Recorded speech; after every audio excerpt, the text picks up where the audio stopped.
Hey everybody, it's Rob here at etrailer.com. Today we're going to be taking a look at the Curt T-connector vehicle wiring harness on our 2019 Jeep Grand Cherokee. Now our Curt wiring harness is going to provide us with a 4-pole flat trailer connector so we can have all the required lights to get down the road safely while we're towing a trailer, like our tail lights, our turn signals, and our brake lights. Now having a 4-pole trailer connector on the back of your Jeep is not only just for trailers. Trailer wiring comes in a lot. A lot of hitch-mounted accessories may have lights on them, even if it's just a hitch cover, and most of the time they use a 4-pole connector. So it's a lot easier just to plug it in rather than trying to cut the connector off and hardwire everything up. That's another really nice thing about our harness here, is we're not going to have to cut or splice any factory wires at all. It's just simply going to plug in line with a T-connector behind each one of our tail lights. That's how we'll get the signal for our trailer lights, but it's going to go through a converter box and convert that signal to a working signal for our trailer.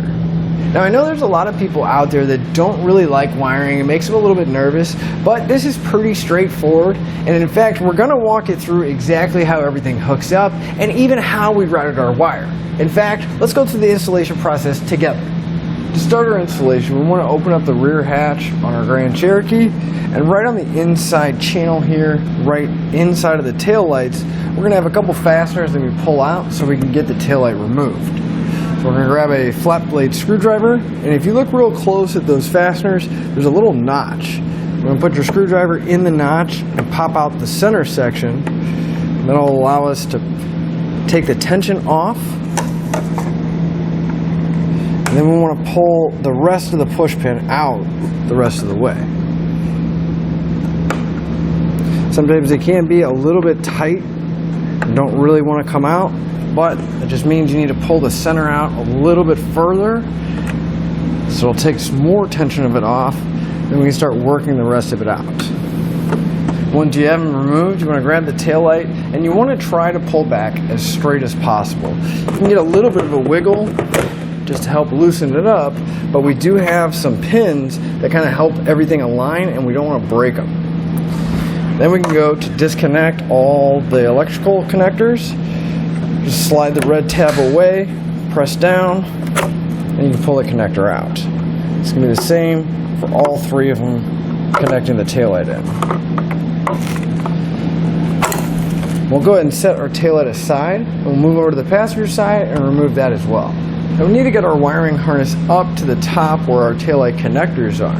So the easiest way I've found is if we take a pull wire, I'm using an Airline tube, but you can use a coat hanger, a string with something heavy attached to it, just something so you can feed it down in between the body and the bumper, and then we can have it come out the bottom of our Jeep and get access to it.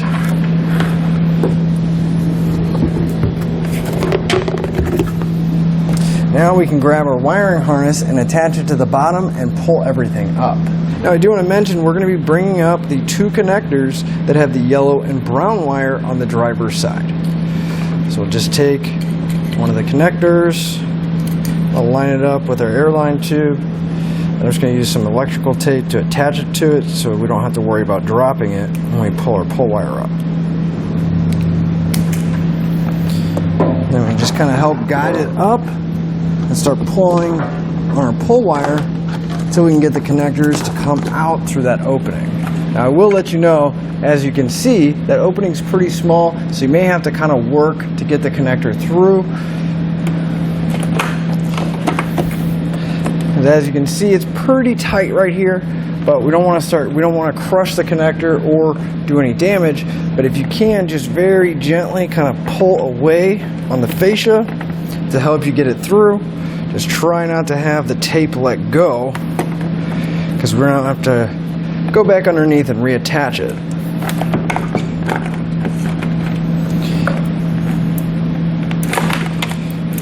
Now I'm going to go ahead and pull the two connectors as well as the white wire with the ring terminal attached to it up top. I'm going to remove the tape.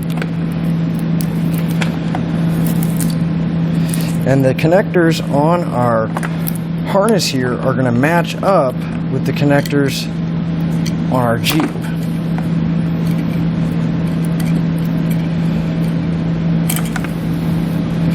So let's take the female and the male, match them up,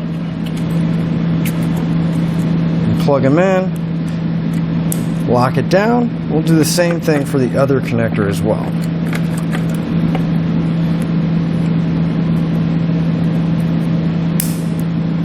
And now we're just going to plug in the harness into the tail light, and we'll get the signals from our Jeep. Now the white wire with the ring terminal is our ground. We can either use an existing ground or we can use the self-tapping screw that comes in the kit. We just want to make sure that we go into a solid piece of metal. And right here, it's pretty thick right there. It'd be a good spot to put our ground. So I'm going to use the self-tapping screw. I'm actually going to get the hole started first, and then we'll attach our ring terminal.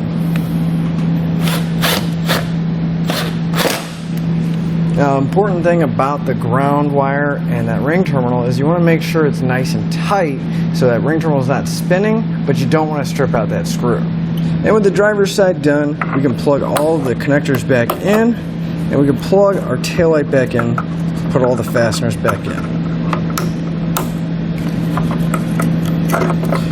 Just keep in mind when you do go to put the taillight back in, we do have extra connectors and wires, so we may have to kind of position them and keep an eye on things as we put the taillight in and make sure everything fits. You want to put that base in first with that center section still sticking out, and then push it in to lock it down.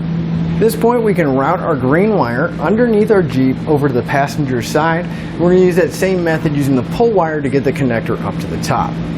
Now you're also going to want to make sure you route your 4-pole wire towards the center of the hitch, because that's where we're going to be mounting it and having it live, so that way whenever we do want to tow, we'll have our connector ready. Now on the passenger side, you're most likely going to have some excess wire. So what I like to do is zip tie the excess up top, so we have an anchor point to the factory wiring. That way we can just tuck the excess down between the body, but we still don't have to worry about it falling because it is attached. Then we can plug our taillight back in and re-secure it down with the hardware. So if we move back underneath, right underneath the driver's side, we should still have our converter box loose underneath, and we should have one more wire. Now the black wire is going to be your power wire, but I want to make sure that I can mount my converter box to a solid surface. Now there is an eyelet on top, so you can zip tie it, use a self-tapping screw, or you can take the included double-sided tape and stick it to a nice flat surface. I'm going to pull the backing off one side. I'm going to stick it directly to the converter box. And then right here, we actually have a really nice flat spot. You just want to make sure you clean it off. You can remove the backing off the other side of the tape. We'll just stick our converter box and press firmly so we know it's going to stick and hold. So now with our power wire, this obviously is not going to reach the battery, but they do give you a length of wire in your kit and a few butt connectors so we can extend it out. However, I'm going to be replacing these butt connectors, and I'm going to be using heat shrink butt connectors since this is on the outside of the vehicle, and it'll give it a little bit better protection. Now the heat shrinks don't come with your kit, but you can definitely find them here at eTrailer, and I always suggest having a handful of butt connectors, zip ties, and things like that around the shop. That way, in case one of them gets damaged, you have extra. But we'll crimp that onto the end of the wire. We'll grab the length of wire they provide us in our kit. We're going to strip back the end of it. I'll put it into the butt connector and crimp it down. Now I'm going to use a heat gun to shrink down that butt connector, but if you have the heat shrink connectors and you're going to use an open flame, like a torch or a lighter, you're going to be extremely careful not to burn, char the wire or the connector.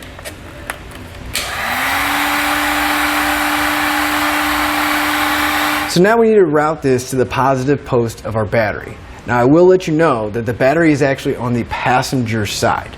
So I'm going to be routing it over to the passenger side and going towards the engine bay. But as you're routing it, you want to stay away from any major heat sources like the exhaust and anything that's going to be moving, like the suspension and steering components up front. Basically anything that may damage the wire, we want to keep it as far away as possible. So I'm going to go ahead and run this, and then I'll show you how I routed it. So I started running my wire towards the inside, started following these factory lines. And then once I got to this rear cross member here, I actually crossed it over, used some of the holes in the frame, and I went over the rear axle, the cross member, and I had my wire come down right by my fuel tank here. And I continued to follow that towards the front. I started zip tying it to these lines here. And then finally, I had it stop right here, right by the front subframe. Now, if we look up right in that wheel well liner, we can actually see daylight. So I went ahead and dropped my Airline tube down and attached my pull wire so we can go ahead and move up top and pull all the slack up. Now, if you were to drop it down from the top, it's going to be in this section behind the engine compartment, kind of in between this little pocket here. We'll pull all that slack up, and it's not a bad idea to take a look underneath, make sure there's not a wad of wire, because we don't want anything caught while we're driving down the road. Now again, it's always a good idea to anchor it off, make sure it's nice and taut. So I'm going to go ahead and zip tie it to this existing wire here, and we can get rid of all the slack after that.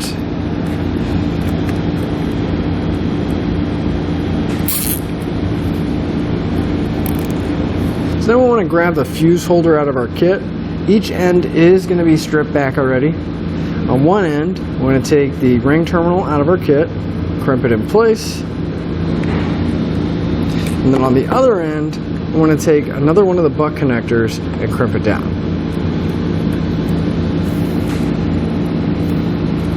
Now I will say at this point, we want to make sure that the fuse is not inside the fuse holder, because we are going to start connecting everything and we don't want any kind of shorts. So we can cut some of the slack off of our black power wire.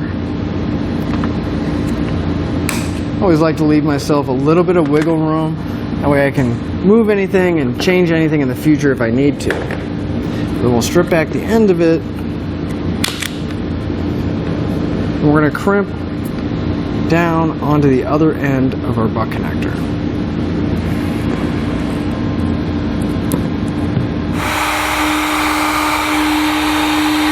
Then I want to remove the cover off this jump post right here. Just kind of lift up, it'll swing out of the way. I want to grab a 13mm socket so we can take that jump post out.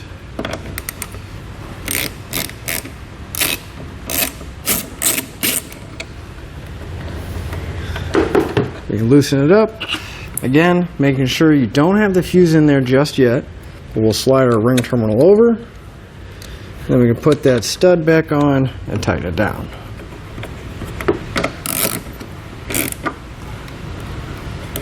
So we can take our 10-amp fuse, put it in the fuse holder, and now would be a great time to go back, double check all your wires, clean anything up, and just give it a nice clean look. So now we can take our dust cover, slide it over the end of our 4-pole, and make sure we keep all that dirt, debris, and moisture out of the connector. But we always want to double check our work, so I'm going to plug in my 4-pole tester, and we'll run through the lights and verify that all the circuits are working properly. Now I suggest using a tester, whether it's a 4-pole tester or just a circuit tester, because if there is a problem, it's a lot easier to troubleshoot if we're only looking at our Jeep and not the Jeep and the trailer. So if I go ahead and turn on my headlights, we can see that the taillight function is working. My left turn signal, my right turn signal, the brakes, and the brakes in both turn signals. Now that we know that everything's working, we can go ahead and hook up to our trailer and hit the road. But that'll finish up your installation and your look at the Curt T-connector vehicle wiring harness on our 2019 Jeep Grand Cherokee.